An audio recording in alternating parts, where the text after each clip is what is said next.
سلام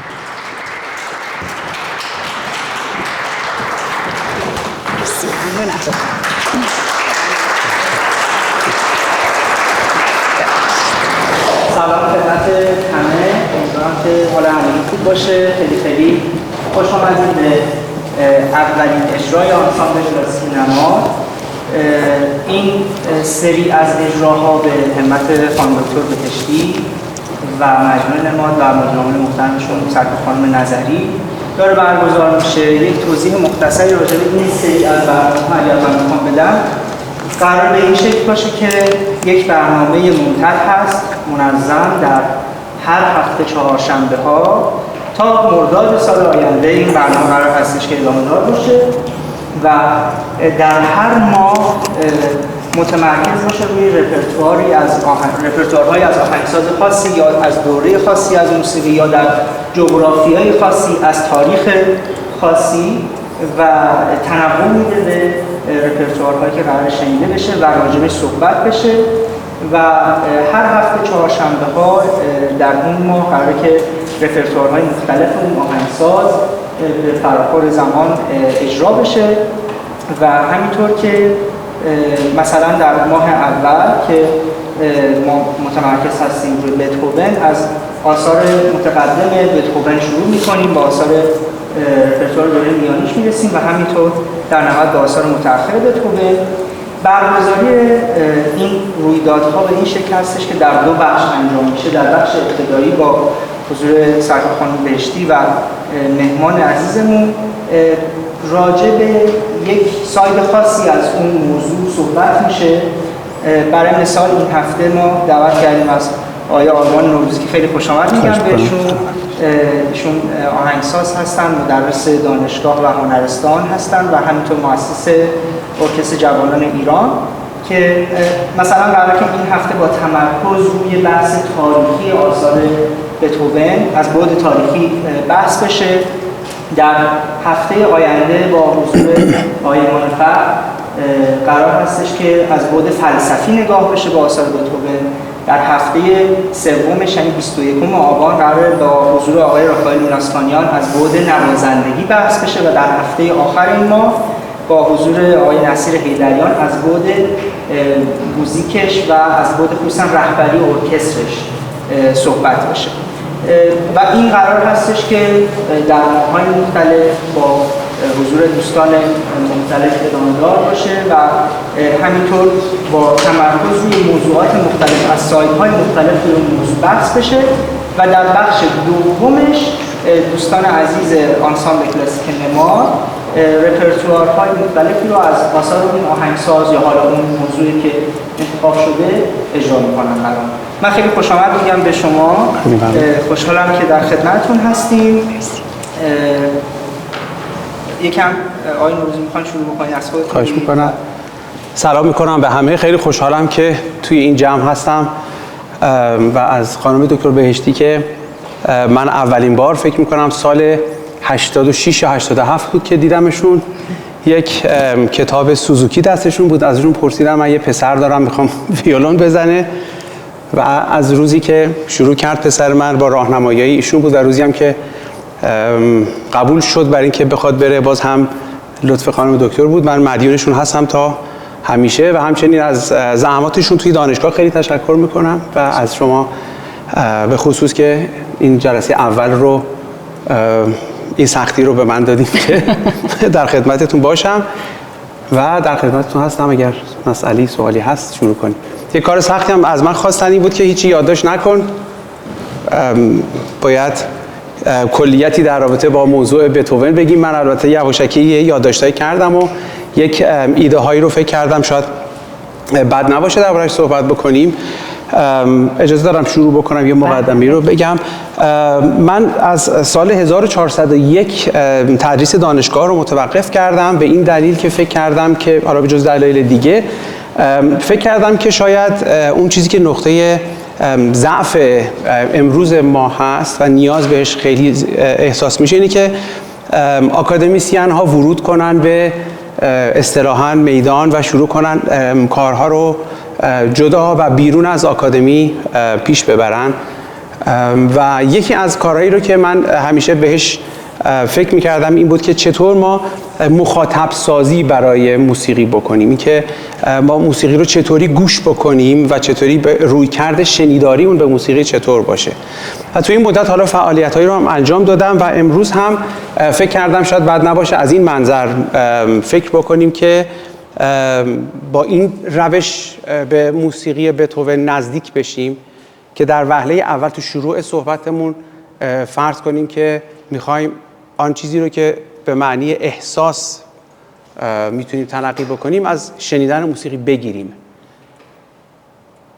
و ببینیم بعد از اینکه احساس از موسیقی گرفته میشه چه چیزی برای شنیدن موسیقی میمونه. و تو این امر بتهوون تو جایی از تاریخ وایساده، از تاریخ هنر، حتی شاید لزوما موسیقی هم نه، تو جایی از تاریخ هنر وایساده که این با همایی این دوتا رو شاید در قله خودش انجام میده و تأثیر خودش رو تا نسل‌های بعدش، تا قرن‌های بعدش، حتی تا همین امروز هم گذاشته. بنابراین به نظرم میاد که از این منظر صحبت بکنیم در رابطه با بتهوون که ببینیم بتهوون با موسیقی در ذات خودش چیکار کرد که بعد ما به عنوان اولین رمانتیک میشناسیمش. چه اتفاقاتی رو در موسیقی از منظر تکنیکال به وجود آورد. بحثی که ما دیشب داشتیم این بود که خیلی قصه پردازی نکنیم، خیلی فکت هایی رو که شما میتونین توی ویکی‌پدیا یا کتاب ها پیدا بکنیم دربارش صحبت نکنیم و از یک منظر نظری این موضوع رو باز بکنیم. من به نظرم اومد شاید بهترین نقطه آغازی که بتونیم به قولی کارت اول بازی رو بندازیم این باشه که برای من بتهوون امروز توی این شرایطی که چه از جهت سنی قرار دارم چه از جهت شرایطی که توش هستیم مصداق بارز واژه struggle به معنی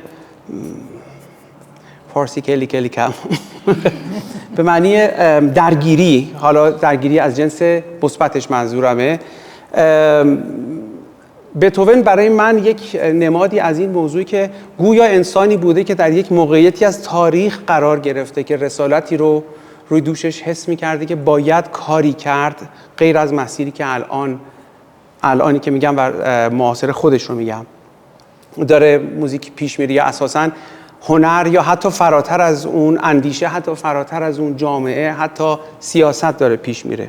تا پیش از بتهوون ما آدمی با این عیار در عرصه هنر نداشتیم و بتهوون این رو به شکل خیلی عجیب غریبی در موسیقی خودش و خیلی تونست تکنیک و وکابولری خودش رو توی این موضوع پیدا بکنه که دوست دارم در رابطه با این موضوع حالا شما توضیحاتی هست بدین و بعد با هم دیگه دیالوگ رو پیش ببریم که ببینیم اساساً بتهوون معنی استراگل یا پارادوکس رو چطور تبدیل به یک جریانی در هنر میکنه که بعدش انقدر میتونه تاثیرگذار باشه. ما حتی تا دبوسی تعریف تاثیر بتهوون رو میبینیم و این خیلی این حجم از تاثیرگذاری خیلی حیرت انگیزه که اتفاقا تا شاستاکوویچه، حتی تا شاستاکوویچ، شاستاکوویچ آثار آخر آقای شاستاکوویچ ما نوت‌های مونلایتی که امشب قراره بشنویم هم میشنویم که مرگ ایشون 1975 می بود. بنابراین سال تولد من. عالی. من میخوام یه خورده از یک نگاه دیگه شروع کنم بحثو. میخوام تصور کنین که 1750 است. پس چند سال قبل از تولد آمادئوس موزارت، اما در اوج کار سی.پی. باخ و لیوپولد موزارت پدر و سی.پی. باخ یه پسر خیلی خیلی معروف و موفق آقای یوهان سباستیان باخ. اما من به کاری به آهنگسازان ندارم. اینجا ما در عصر انقلاب قرار گرفتیم. The Age of Revolution. که اگه شما این داستان‌های عجیب غریب تاریخی رو شروع کنید به خوندن، می‌بینین که انقلاب فقط جنگ نیست. انقلاب تغییر تحولات اساسی بود که تو اون دوران داشت اتفاق می‌افتاد. از فکر کردن. افرادی بودن که خودشونو میشناختن به صورت روشنفکران. که ما هفته دیگه راجع به آنها قرار صحبت کنیم. اما تغییر تحولات دیگه هم بود، مثل سفرهای بیشتر برای افرادی که بگیم قشر میانه جامعه بودن، پس اشراف نبودن، مذهبی نبودن، اما دستشون به جیبشون میرسید و رفته بودن و شروع کرده بودن سفرها بیشتر شدن به دنیای جدید به نام آمریکا یا به جنوب یا حتی به شرق و داشتن عادت و رسوم دیگران رو میدیدن و می آوردن اون اطلاعات رو دوباره به خانه‌شون. تغییر تحولات در تغذیه بود با آمدن این کشتی‌های بین آمریکا و اروپا، با آوردن سیب زمینی، ذرت، گوجه فرنگی، چای، قهوه، تنباکو و شکلات. خود این باعث شده بود که قهوه خانه ها و چای خانه های زیادی در سراسر اروپا باب بشه. و ما چه کار میکنیم وقتی میریم کافی شاپ؟ میشینیم غیبت میکنیم، گپ میزنیم و دقیقاً جامعه‌ای که مرفه بود داشت همین کارو میکرد. خب وقتی دور هم نشستیم با یک لیوان قهوه و چای و داریم غر میزنیم، از کی داریم غر میزنیم؟ از حکومت.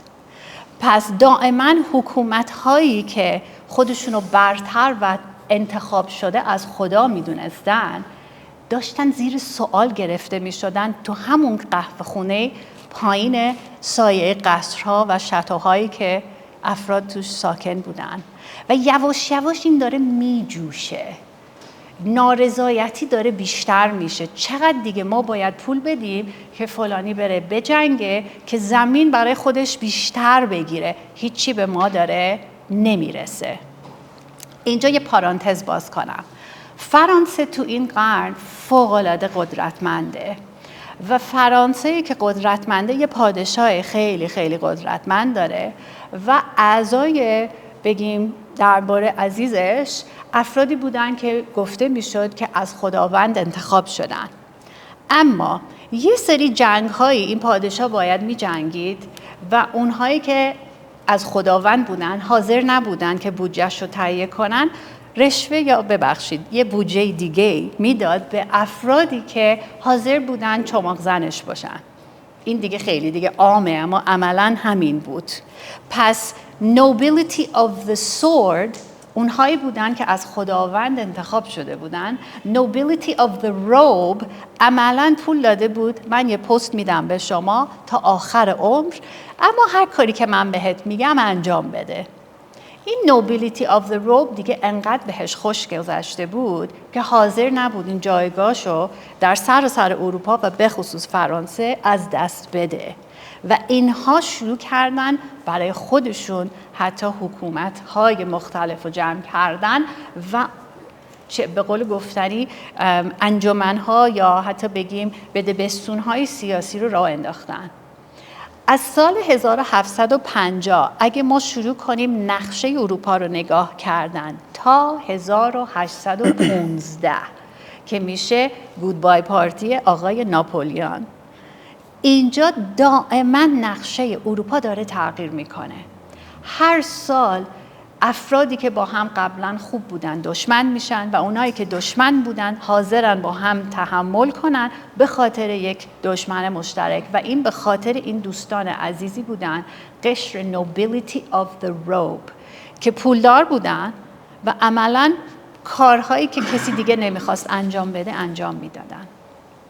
تو این بحران تغییر تحولات بعد ما افرادی داریم که میگن First Industrial Revolution، انقلاب اولیه صنعتی تو این قرن شروع میشه. 100 سال دیگه ما میشناسیم در کتاب‌های تاریخ که انقلاب صنعتی شروع شده، اما از اینجا داره شروع میشه، چون که در کنار این تغییر تحولات سیاسی و متاسفانه اقتصادی که بیشتر در فساد داره میجوشه، افرادی هستن که دارن کشف میکنن موضوعات جدیدی از توسط سفرها یا افرادی که دارن میان و میرن از این مرزهای مختلف کشورها یا حکومتها.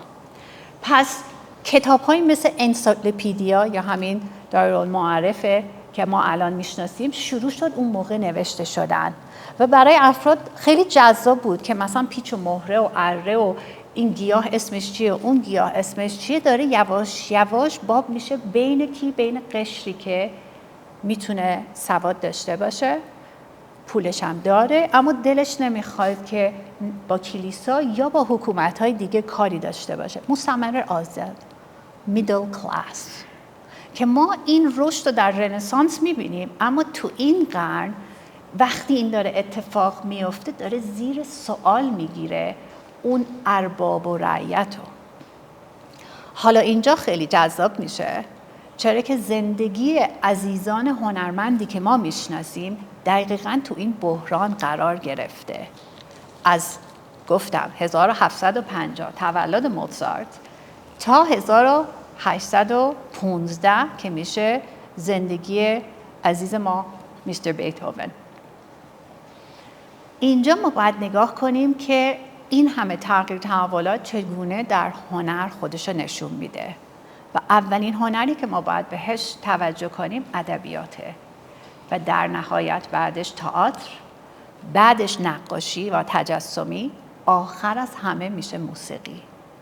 موسیقی به دلیلی که ابسترکته، چیزی دستگیرمون نمیشه، فقط یه جورایی حسه و چگونه این حس رو از این آشوب بودن ما میتونیم به دست بیاریم که امیدوارم امشب بتونین اینو تجربه کنین. چرا که دوستان عزیزی که به نام هایدن و موزارت و عزیزانی که ما میشناسیم در کتاب‌های تاریخ کلاسیک اون آرامش رو سعی کردن حفظ کنن تو زندگیشون. یه دلیلش خطر شغلیشون بود که نمیخواستن اون جایگاه خیلی راحت رو از دست بدن. بنابراین دائما برای شازده یا پادشاه بخواد آدم بنویسه باید یه تعادل خیلی زیبایی رو حفظ کنه. از آثار اولیه بیتهوون ما میبینیم که اصلا دغدغه‌اش راضی نگه داشتن دیگران نیست. میخواد بگه من هستم و گفتن این من هستم فقط صدای بیتهوون هم نبود. صدای خیلیا بودن که معترض بودن بابت شرایط زندگی روزانه. این هم فراموش نکنیم که الان بین ماها هم افرادی هستن که کاری با مسائل روزانه روزنامه و خبر و اخبار و هر چی که هست ندارن، میخوان یه آرامشی داشته باشن، روز و شب کنن، شب و روز کنن، اما بعضیا پا میشن باید چک کنن اخبار چه خبر. حد میزنین بیتهوون از کدوم از اینا بود؟ از اونایی بود که حتما باید میرفت در قهوه خانه ها، چای خانه ها و میگفت اخبار چیه؟ و از اون اخبار بعد قطعاً احساسات و بعد مسیر کار روزانش که قرار بود آهنگسازی باشه یا تدریس یک بند خدایی در پای پیانو متفاوت میشد. از اینجا میخوایم برداریم. و حالا نکته جالب اینه که این صحبتی که الان در رابطه با جامعه اون هول و هوش قرن 18 هم داره میشه که چه هنری رو دوست داشتن. اساساً اون مردم به خاطر یه وضعیت نسبتاً با ثباتی که دنبالش بودن بیشتر موسیقی با ثبات دوست داشتن، موسیقی که توش تیست، سلیقه خیلی مطرح بود که در این دوره خب موزارت و هایدن توی قله وایستادن. و اینکه بیتهوون میخواد از این مسیر خودش رو جدا بکنه در یک پارادوکسی باز و یک استراگلی قرار داشته که من چطوری هم یه پام توی آریستوکراسی و یک حامی هایی باشه که به من پول بدن من زندگیمو بچرخونم و چطور اون ایدئولوژی های آزادی خواهی و حقیقت جویی خودم رو پیدا بکنم. اینایی که الان من دارم صحبت میکنم به واژه خیلی راحته، ولی بچه‌هایی که موزیسین هستن، خصوصا کسایی که تجربه آهنگسازی دارن، یه دقیقه میتونن فکر کنن که این چجوری میتونه تو صدا خودش رو نشون بده.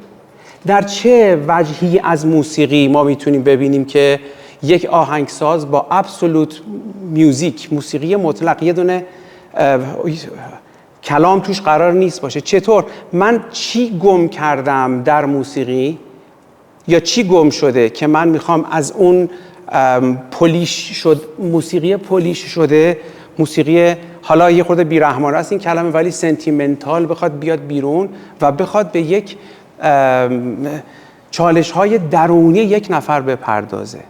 و این باز یه پارادوکس دیگه از بتهوونه که بتهوون هم پارادوکس درونی، هم درگیری‌های درونی داشت، هم درگیری‌های بیرونی. از طرفی مسائل شخصی خودش، چه مسائل سلامتش، چه مسائل عاشقانه‌ای که داشته، چه مسائل سیاست جهان که ناپلئون چرا این کارو کرد. شما یک دقیقه تصور کنید که در یک همچین طوفانی از مسئولیت فلسفی، مسئولیت هنری دارید زندگی میکنید و حالا میخواین موسیقی ترجمانی باشه از این موضوع. چیزی که شاید واقعا ما تو موزارت نمیبینیم، ما شاید توی هایدن این رو نمیبینیم. موزارت در سخت‌ترین شرایطش هم موسیقی غمگین اگه سفارش نداشته باشه نمینویسه، میدونه که کرافتش و صنعتش رو باید چیکار بکنه، ولی بتهوون تصمیم میگیره که این کار رو انجام بده. و ما از بتهوون به بعد که میبینیم سکیل آثار شروع میکنه به بزرگ شدن، سونات ها طولانی تر میشن، سمفونی ها طولانی تر میشن. و بتهوون تو چی این رو پیدا میکنه؟ از کجا، از چه متریالی استفاده میکنه؟ چگونه برخوردش رو با متریال های موسیقی عوض میکنه؟ که هم باز تکرار میکنم یک پاش در تاریخ معاصر خودش باشه و یک پاش رو به جلو بخواد باشه. و این مسائلی که وقتی بتهوون گوش میکنید میتونی بهش دقیق بشین. بتهوون میگه من از هایدن چیزی یاد نگرفتم، ولی یاد گرفته. توی این تلاش برای بزرگ کردن یک اثر، برای اینکه مقیاس یک اثر رو بزرگ بکنه، چون ظرف بتهوون ظرف بزرگی بوده، چون دغدغش دغدغه بزرگی بوده، در قالب یک سونات ساده موزارتی نمی گنجیده. چطور یک آهنگساز به چی باید فکر بکنه، چه تکنیکی باید به خرج بده، گم شدهش رو کجا باید پیدا بکنه که این لارج سکیل شدن قطعاتش رو بتونه به دست بیاره. و به شکل عجیبی یک اتفاق خیلی مهم رو بتهوون به وجود میاره که این حالا در سیر آثارش از 3 دوره‌ای که داره، حالا خیلی وارد اون موضوع نمیخوام بشیم، اینا رو میشه تو کتاب‌ها خوند. ولی بتهوون هرچی جلوتر میره متریال‌های موسیقیش رو کوچیک‌تر میکنه و این خیلی نکته مهمیه در بتهوون. یعنی ما اگر مثلا در سونات بهار که امشب قراره اجرا بشه، اتفاقاً بتهوون خیلی عاشق میبینیم، تغزل توشه، جمله‌های بلند میگه. ولی در سونات ویولنسل برعکس بتهوون که داره استراگل میکنه، داره میجنگه، میبینیم گفتگوها با کلمه‌های خیلی کوتاه. بنابراین حل بتهوون، اولین مسئله بتهوون در حل مشکل برخوردش با متریال موزیک اینه که متریال‌های کوچیک رو شروع میکنه دیولپ کردن. حتما همه شما میدونین مهمترین و معروفترین تم کوتاه جهان موسیقی سمفونی 5 بتهوونه، یعنی کلاً 4 تا ضربه. و به وسیله این 4 تا ضربه بعد از یک سری آهنگسازی قرن 15 هم که دنبال یک وحدت ارگانیک در یک اثر میگشتن، تا بتهوون اتفاق نمیفته که یک سمفونی رو بر اساس این تم مینویسه. موومان به موومان شما میتونید رد پای این رو ببینید. و این ساختن جهانی از یک هسته کوچیک چیزی که ما بعدها توی مالر میبینیم که ازش یاد میکنه. مالر هم میگه هر سمفونی یک جهانیه که من بخوام اون رو نشون بدم. و باز توی مالر هم ما میبینیم موتیف‌های کوتاه، ایده‌های کوتاه. پس این یک کلک خیلی جالبه و پیرو هم صحبتی که گفتم میخوام احساس رو از شنیدن موسیقی در وهله اول بگیریم، اینه که میتونیم موسیقی بتهوون رو این شکلی گوش بکنیم به عنوان شنونده پروفشنال، شنونده اصطلاحاً اتنتیو، کسی که داره گوش میکنه، ببینیم بتهوون چطوری با متریال‌های کوتاه جهان بزرگ میسازه. سمفونی 9ش فقط 2 تا ضربه است، برام همین موومان اول رو این میسازه، میره جلو. و از این نمونه ها خیلی زیاد داره. بنابراین اون بحث استراگل و پارادوکسی که من داشتم میگفتم همین بود که در جهانی که از درون خودش داره میگرده که پیدا بکنه چه بکنه، میفهمی که اتفاقا حل مشکل تو هسته است، نه تو شاخه، نه تو تنه. و حالا برای این هسته، برای اینکه این رو بتونه پیش ببره، وقتی که متریال من کوچیکه چیکار باید بکنم؟ کجا باید دنبال جذابیت بگردم؟ چی کمک میکنه که شنونده من منو دنبال بکنه؟ پاسخ یک واژه خیلی مهمه، دراما. ما به نوعی میتونیم ببینیم بتهوون، دیدین بعضی میگن the queen of drama بتهوون the king of drama تو موسیقی، یعنی تونسته برای اینکه بتونه اکسپند بکنه، کار رو پیش ببره و یک هسته کوچیک رو دیولوپ بکنه، میاد نگاه دراماتیک رو جایگزین نگاه ساختاری میکنه. ما توی موسیقی موزارت استراکچر داریم، میدونیم 4 میزان، 4 میزان، 8 میزان، 16 میزان. بتهوون شروع میکنه اینا رو شکستن. ما آکسان ها رو توی موسیقی موزارت و هایدن میتونیم پیدا بکنیم، اگرچه شیطنت‌های خیلی زیبایی میکنن، ولی بتهوون میاد اینا رو در شکل اکستریم خودش میبره جلو. پس دومین کلک بتهوون رو هم میتونیم ببینیم. حالا این دوتا کلک رو که دوتا کلک کانسپچواله، مفهومیه، از نظر تکنیکال چی کار باید بکنه؟ از نظر وکابولری باید چی کار بکنه؟ چه دایره لغاتی باید به کار ببره که این اتفاق بتونه بیفته؟ کلک، مدولاسیون. ما تا از بتهوون تا برامس هر کی مدولاسیون داشته میکرده از بتهوون کپی میکرده. حتی برامس به شاگرداش میگفته مدولاسیون هیچ وقت نکنید، از خودتون هیچ مدولاسیونی در نیارین مگر اینکه بتهوون انجامش داده باشه. که البته اینو از هایدن یاد میگیره. دقیقاً از هایدن یاد میگیره و بعد شوبرت در ادامه اون مدولاسیون های خیلی یعنی شوبرت هم میتونه یک سونات پیانوی 20 دقیقه‌ای بنویسه. البته اون در شکل دیگری که ورود نمی‌کنیم. بنابراین این سیری که با در بتهوون میتونیم ببینیم از این جهت که چطور این آدم فرزند زمانشه، اون استراگل رو داره، هسته رو، حل مشکل رو در دراماتیزه کردن میبینه و این حرکت معکوسی که حالا که من میخوام دراماتیزه بکنم به یک مفهوم، به یک هسته بچسبم، یکی از اون اتفاقات نبوغ آمیز تاریخ موسیقیه که من نمیدونم قبل و بعدش وقتی حرف میزنیم باخو میذاریم کنار، بعد حرف میزنیم، همیشه این قرارداد همه ما باشه. و نگاه میکنیم ما تو بتهوون اکستریم ترین دینامیک ها رو داریم. ما تا پیش از بتهوون تا جایی که من میدونم دیتیل های دینامیک زیاد نوشته نمیشد، ماکسیموم یه فورته یه پیانو. چرا این کارو نمی‌کردن؟ یه دلیل خیلی ساده داشت، همه چی مشخص بود. نمیدونم اینجا بچه‌ها کسایی هستن که موسیقی ایرانی کار میکنن، شما کتاب ردیف موسیقی ایرانی رو ببینید، نه دینامیک نوشته، نه تمپو نوشته، نه آرتیکولاسیون داره، ولی بچه‌ها کارشون انجام میدن. چرا؟ چون انقدر مشخصه و از پیش تعیین شده است که آدم این کارو لزومی نداره که بکنه. ولی بتهوون میاد از همون اول شروع میکنه اسفورتزاندو میذاره. اسفورتزاندو پدیده عجیبیه. پس لیر بعدی که بتهوون میتونه ازش استفاده بکنه بحث برخوردش با دینامیکه.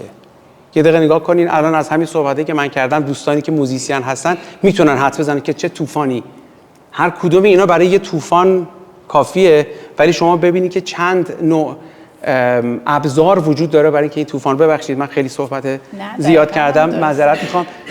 و نهایتاً کورساکوف، ماهایی که آهنگسازی خوندیم، کتاب ارکستراسیون کورساکوف کتاب مقدس ارکستراسیونمونه و خب کورساکوف خودش هم خیلی مقدس میدونه خودشو، که میگه تا قبل از من اصلا ارکستراسیون اینجوری انجام نمیشده، آهنگسازهای روس فلان فلان، ولی یه جمله میگه اما چهره قولاسای بتهوون از این امر مستثناست. یعنی هر کسی رو داره رد میکنه، ولی میگه بتهوون این وسط یه داستان دیگه است. کجای کار بتهوون ارکستراسیونش رو شاخص میکنه؟ آیا ارکستراسیون بتهوون داره خیلی اگزوتیک رفتار میکنه، رنگ‌های عجیب غریب میسازه؟ نه لزوماً. باز هم نگاه آلمانی، نگاه خیلی ساختاری، لاجیکال، تمام این المان هایی که ما صحبت کردیم همه در قالب ارکستراسیون میتونه ترجمان واقعی و دقیق موسیقی پیدا بکنه. هیچ چیزی تو موسیقی بتهوون با سنجاق بهش نچسبیده، همه چیز ارگانیکه. بنابراین اگر دوست دارید که بتهوون رو در مفهوم پارادوکسیکال خودش استراگلی که داشته بشناسین، من به نظرم میاد که این چند مورد رو بهش فکر بکنید و به نظرم میاد که تو تمام آثار بتهوون، حتی از اولین آثاری که شروع کرده که کپی از کلمنتی میکرده، من یادم تاریخ موسیقی که درس میدادم سونات کلمنتی میذاشتم، بچه‌ها فکر میکردن بتهوونه. تمام تکنیک ها، روش ها، بافت هایی که استفاده میکرده عین به عین کپی میکرده. ما توی سمفونی، اینم آخرین جمله رو میگم که خیلی ببخشید من یا هیجان زده شدم از بتهوون صحبت شد. شما توی سمفونی مثلا 41 موزارت موومان آهسته‌اش میبینی که بتهوون توی دفتر یادداشتاش 27 میزان کپی کرده، نعل به نعل تو سمفونی 5 آورده، ولی صدای بتهوون میده. یعنی اینقدر این آدم به اوریجینالیته رسیده بود که میتونسته این کار رو هم انجام بده. ببخشید طولانی شد صحبتم. طولانی نیست، جذابه، چون که داره به ما نشون میده که یک انسانیه که با اون سه‌بعد بودن انسان روزای خوب و خوشحال داشت و آدم پیروزی و عاشق بودن رو در موسیقیش میشنوه و درگیری ها، عصبانیت ها، شکست ها، غصه ها هم هست و حاضر نبود که زیر بار قانونی بره که باهاش موافق نبود. بنابراین چیزهای، ابزارهای حالا بگیم فنی موسیقی که الان بهش اشاره شده، استفاده از رنگ و میزی، از گام‌های مختلف، حتی از نقشی که به 2 ساز یا یه دونه ساز میده که یک اصولی همیشه بود، همه رو زیر سوال میگیره که هفته‌های دیگه، به خصوص هفته دیگه، این بیشتر راجبش بحث میشه، چون که فلسفه‌ای که اون موقع رایج بود به خصوص در بزرگ شدن و در جوانی بتهوون بی تاثیر نبود. یک فرد 17-18 ساله شاهد انقلاب فرانسه است که یک تحولات اساسی هست برای ابرقدرتی که در کنار اون منطقه‌ای که ایشون زندگی میکرد بود و تمام آرمان‌هایی که بهشون گفته شده بود که خدا اوله، بعدش پادشاه، بعدش این قشره، همه دارن سراشون رو از دست میدن واقعا. و اینجا بعد سوال میکنه پس من این وسط چه کارم؟ و یک 17-18-19 ساله‌ای که از خانواده جدا میشه و میاد به مرکز موسیقی و میخواد اسمی برای خودش درست میکنه، میاد تصمیم میگیره که من هم مثل اونها انقلابی خواهم بود و کاری میکنم که کسی انجام نداده. از همون اوپوس 1 که ما میشنویم زیبا و خیلی ملایم شروع میشه، یهو داینامیک عوض میشه، خشونت رو میبینیم و از نوازنده ها چیزی میخواد که نوازنده ها تا حالا انجام ندادن و خیلی وقتا از نامه هایی که آدم میخونه از ایشون، خیلی عذر میخوام، خیلی هم آدم خوش‌زبانی نبود، فحش و فحشکاری به ناشر بود که تو نمیفهمی، من حتما این داینامیک یا این تغییر رنگا رو همینجا میخوام، تو نمیدونی، من میدونم. و اون بنده خدا میگفت این همه من موسیقی کار کردم، مطمئنم این اشتباهست. اما این خشونت در کنارش یک ظرافتی هم هست که ما امشب میشنویم. یه چیزی درباره ناشرا گفتین. بتهوون اولین آهنگسازیه که کوارتت هاش با پارتیتور منتشر شد. تا پیش از بتهوون کوارتت ها فقط در قالب پارت منتشر میشد و نوازنده ها فقط پارت ها رو میخوندن، چون همین چیز خیلی ارگانیک و مشخص بود که چیه. ولی از بتهوون به خصوص از دوره دومش به بعد دیدن اگر پارتیتور نباشه دیکود کردن موسیقی براشون امکان پذیر نیست و حتی آخرین کوارتتش هم گفته بوده که اینو نمیشه زد، ما نمیفهمیمش و این جمله خیلی معروفی داره که میگه من اینو برای شما ننوشتم، برای آیندگان نوشتم. اینقدر مطمئن بوده از اینکه جایگاهش کجا خواهد بود. و سایه‌ای که این فرد میندازه رو بقیه قرن 19 و حتی اوایل قرن 20 در عرصه هنر فوق‌العاده است. افراد زیادی میخواستن که آهنگسازی کنن یا یک کاری کنن، اما میدیدن هیچ وقت به پای بتهوون نمیرسن، چند تا پیانو سونات داره؟ 32 تا. چند تا سونات ویولون داره؟ 10 تا. چند تا کوارتت داره؟ 16 تا. چند تا سمفونی داره؟ 9 تا. اما بالای 700 تا کار در طول عمرش ایشون می نویسه. بعضیا کوچیک سفارشی که فقط صرفاً پولشو در بیاره. هیچ ابایی هم نمی بینه تو این کار. اما بقیهش حرفه که میخواد به هم خودش، هم اطرافش، همون خدایی که هم زیر سوال گرفته، هم در عین حال هم آدم حس میکنه که بهش اعتقاد داشت، داره میگه. و این نمادی از رمانتیزمه و باید سری که ما داریم تو این 40 هفته که شروع میکنیم باید با بیتهوون شروع میشد. چون که هستم که بگم هستم. مرسی از شما عزیزان.